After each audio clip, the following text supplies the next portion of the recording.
Abusia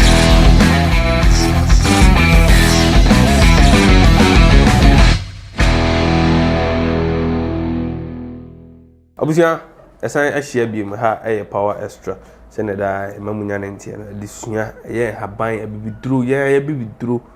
ana ye bo ho dawuru ewo ha ene esan ne Dr. Kofi Nkuma esan ahia bi na ne doka me enya na ntie se obe kire ye duru ankasa ma ne bibespe ne pa de ye ma no na ye wo mo so oba bitumi e de complain ba se bia ne Menses edo bebu ne nsa no eba bia 2 days per emba biem ebi de eba 1 day per emba biem obi kura de mba for 2 months 3 months na ombu ne nsa na ni nyina no eye because of nnuro bia aya yefa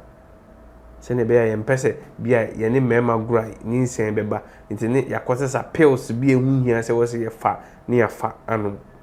eno ana yakoso da problem nyina ne ya train doctor blepa a trainer bre e wo saade we ho ana na bre we yipo makwam se obeba na kwan wo so faso e de boy nuama na e wo sa ohamane ni mu no otimi e de abom doc Jama e mo akwa ba bi memra power extra so e bia boko de bia boko no so e ga adom ne hwi ya sene doc o ma yenya ne ntie ne edi nkomo no complaints ayenya no bebrede ana serious last ye platforms na lady bi beka say obuninsa 2 days na twa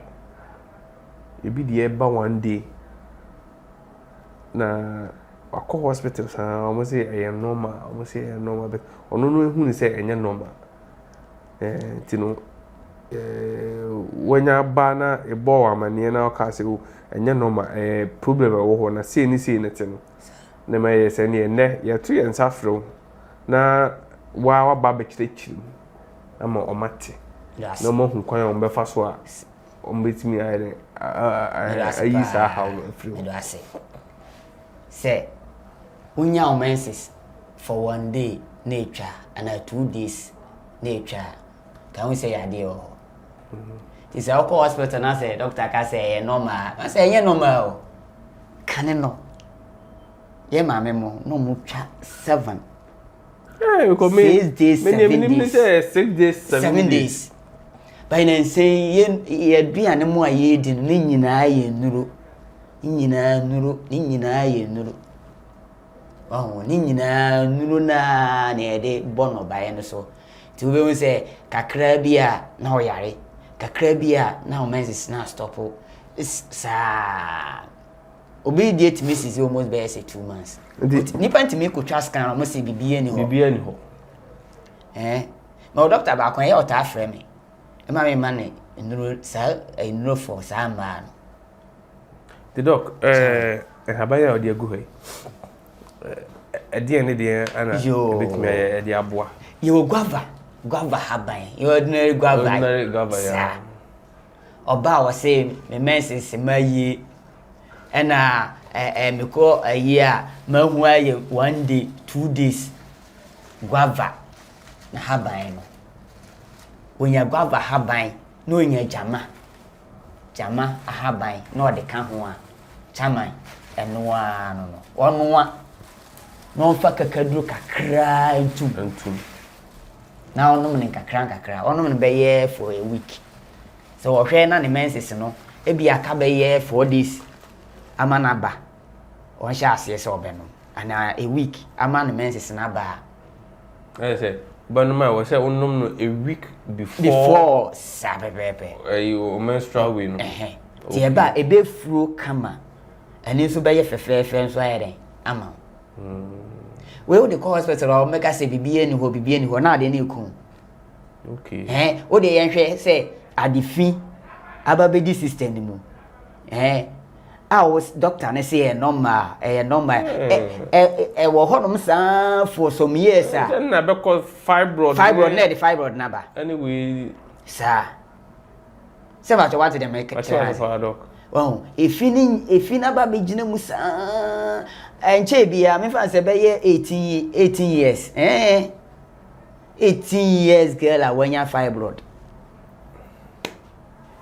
say ma ye ono nso emfa ne ho won kan kire o maame o ka kire o maame kro de ne ko hospital be ka say normal ena yesi ade doctor yi de mrofo doctors no omo de ato omo mbe ko hospital ni tiri mu say fibroid de eni aduro fibroid ewa duro papa sa iye tete aban na de ni say fibroid ewa duro angasa fibroid da 15 years or 30 years or o frame o frame line e wo screen so o frame am de aduro be send ba bia wo bia am de aduro be send say ye powder form o say ye liquid form o me de be send nti doc unya Guava ne jama haban na wano a onu a o de kakaduro ketua bi na o de ayede o de atum ada say o be wo kakaduro no so o bo kakaduro no so a na o de atum no wano na wano no anopane anwumre say e ade a e bia o ko adwuma o ba bi kura wia time kura mpo na otimi onya bottle ketua bi mo akura otimi de bi ere no wasabi ogumesi na de ko okay we dey free say o kwan wa ana e bia o wa buruchie na say e bia apese ye de bi brewa we ya hyeda ye ne powder form o frɛ na e be package bibia nicely na e de ayede ye de abro enya be ka wonsa de obeya ne say wo hiti wonsu a teaspoon mienu na o de agum o stereo na wanom na ko adwuma the at tea na tea na okay nice tea na enche bia ye de bikoi ba bia wo bia ene doc mo ye ne ma wo mo ye guso ye nwie wuzi adesua de o mo se wusu ade a wo nwie ye guso pa na ya se nso no ye research ene no I say doctor tambia what in the book ho no ya so tambia ya ti hunra na yesu ade ene sa okay doc ba se habai fufuro bi nso sa ene no ye be se e bono tete se na ye be ya ye nyina ye benya kwan akoba bia ese ye den orofo ene doc enimre onimre isi abeka say amanfo gumachi yes onimre kwa ntine no obono obiebie ni su kakra fa na number no wo de mesrew fa doc number no na friend say doc minya me menses about 2 days about 3 days 1 day 2 months me menses mad fa number no na friend kontompo ni say na dance ni e wa buchiri wo de friend na on kire wo dro no on juiska sa onum wie na ahya say ba asida bia wo bia na wo de abeda na se why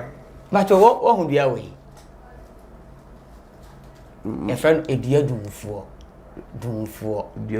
sa edua dumfuo chama e de tete ye kwaye mu nti kwaye mu de e hon ma na ete edua dumfuo edey ndase we ni hini obi o company pa say misisi ya me ya misisi o ko hospital be ma okay painkiller obenu menya ohwe by wo frame ya me pe se aduro na maboni dino ko hwe bi ko na ko hwe bi na pe ni hini ni bi unye ni hini na ada se obenu a utwitwa egu silver ma na wanu kakra so pa sanso a o pa sanso a we se obetimi ya eden asabi abai no onyama na odi kakadu kiti na odi atum satwa so be ye 3 days na wo se sisi yade no e da so ho a e be fi ho once edu adumfo na no wo forest mu pa na wo mpiche dampi e wo forest enye easy se obi abetimanya enye easy omo te krom ne de omunya komuka mi hu bi da wo te krom de ya wunya wo te krom pa de ya wunya wo kroma wunya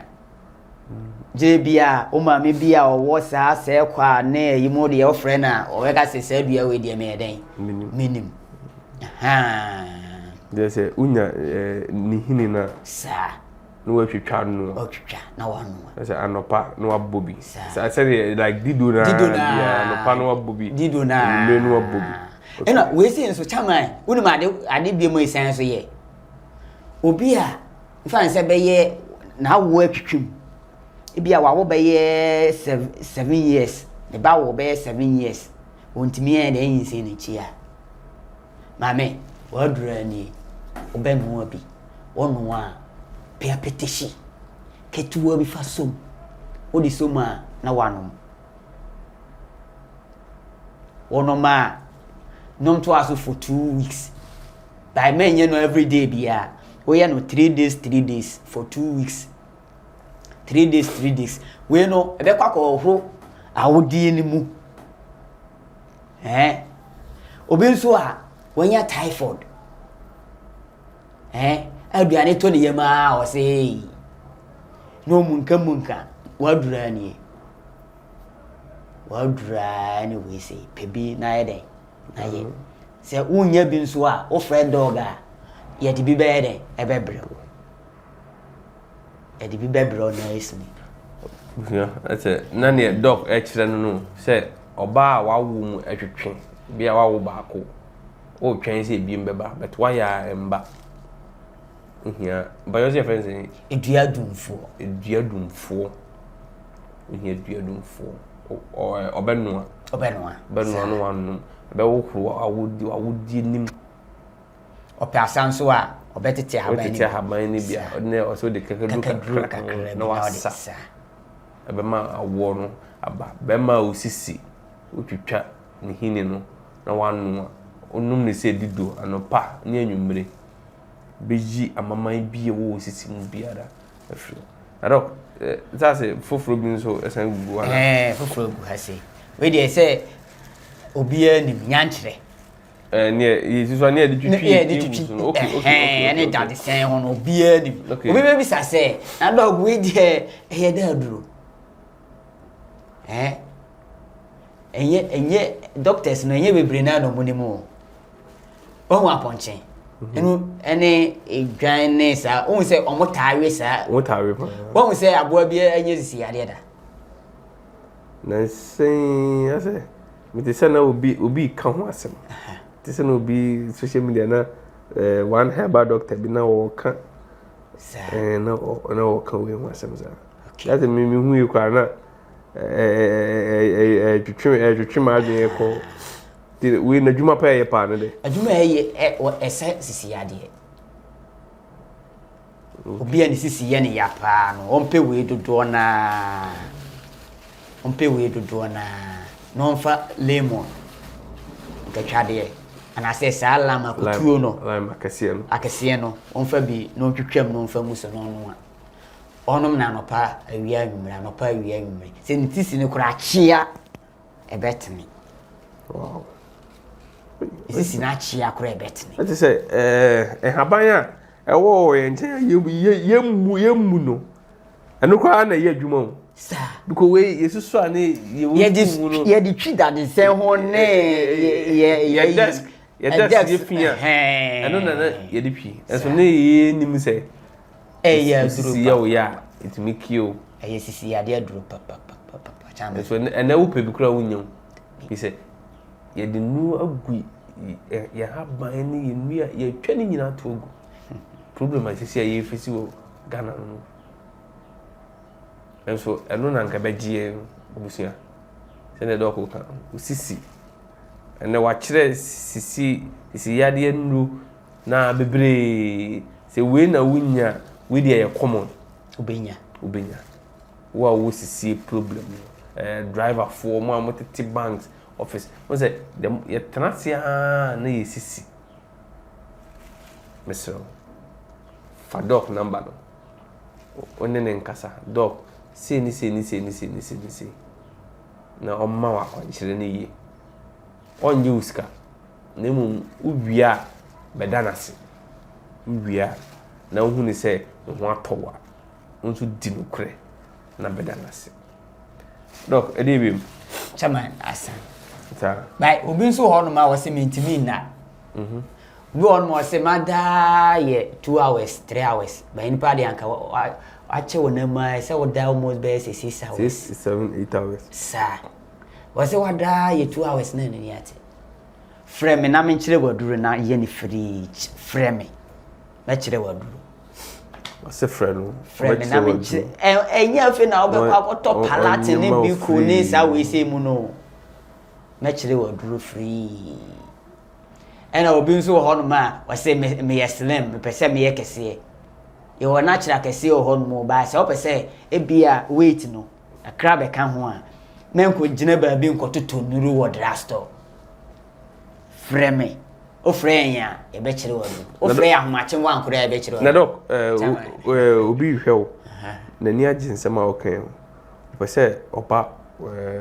waso ye ho a obefa car wen ehimfa ana obesi empo bo number bobo number yo me da se na me kan aka no ye wo sawia kumase sawia okay ba bia yesi big hospital regional hospital very good okay send me sawia there yeah sawia to be ase se wo free sawi wo free nkokọ ba bia wo free bia no ubisa Roma Hill uduro Roma Hill a ubenya ka Eba Street Eba Hornby Street. Okay. And I'll do on so I say, Ope, Dr. Kufim Kroman, so be a bachelor. Doctor Small Boy. Ubisa will be a bachelor. Yes, and nam the Numa Pension. Who do Savian to be a sedia, Ubia in him. Kola, I wouldn't necrano in him. Sabe Pepe. A dog fat number so at you know, money 0591 159761. Jama.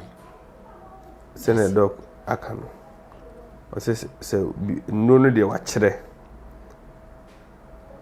Ni here and say, Ubefa phone, no wa friend. Now, why ye amount? Now, what tea no, send you watch no. Now, walk away and say, pepe. Na yenhwe na otwe mienu sense san emba power extra de mo mani twa se ye mekire mu ade bone chaman bi sense wo ba ko ha se anke ja ho no mako we say ye friend no enfufun sa okay e yo sa duro pa stomach ulcer obi won ma say ma hospital sa na si dabi stomach ulcer say wo so 10 years 15 good years cra frame say wonnim sa haban we wonnim na frame na me nchire omu ye e fra na enfufun obi a ne yam acha wase meyam wo me meyam ye me sei no unya flesh one a o horo ho a na wo de nchene ketua bi ayere aka na wawe acha ye 2 minutes ho beto acha ye 2 minutes dabio meba wo de nchene hohoro o sa o be horo ho o wi afa nchene kakra bi ba se wa horo we sei ho a o wi na o de nchene kakra aguso no worry just like that onu a onya ne hwe dabi uyam na ewo na wontimi ntena se wo munkan fa so ho beto ewo ho na honom na wow ho beto wo honom na stomach ulcer nambo eno ebetu ulcer na se kura na se ebe brebre na se ukoso eye no day in day out I say wo fa duru no wo ye no day in day out there ebe free wo so ebe free honum kura ulcer no be free honum I say me yam akwa pebi aye no once dey amasa ya de na ya de ebe ko okay ti unya no bi na unya nchina eno anu chama okay I say adofo send the dog we can wa stomach ulcer Bruno and wa chiro no wa ulcer Bruno and wa chiro no unya ohohoro ho de nchine oho nchine nsu ohohoro ho kama no an say wate baako mienu miensa mi na de nkyene ne bi aka ho na wawe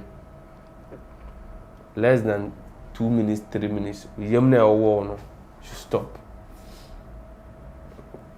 to me ɛwɔ haban kasa na haban kasa nso a ɛyɛ Dr. Kofi Nkrumah ɔte ɛha ɛyɛ power extra ɛha na mmerɛ bɛma kwan ama ɛnɛ nso yɛne doc ɛde dwumadie no asi yɛnwu yɛ a yɛte ase nko adeɛ bibia ɛbɛkyerɛ yɛ adwen biara no ɛbɛ akɔbɔ doc pum a yɛ ɛfa enubra ho ɛdam ase sɛ ne nso munya mmerɛ ma yɛ da sɛ na yɛbɛsan ahyia ɛdam ase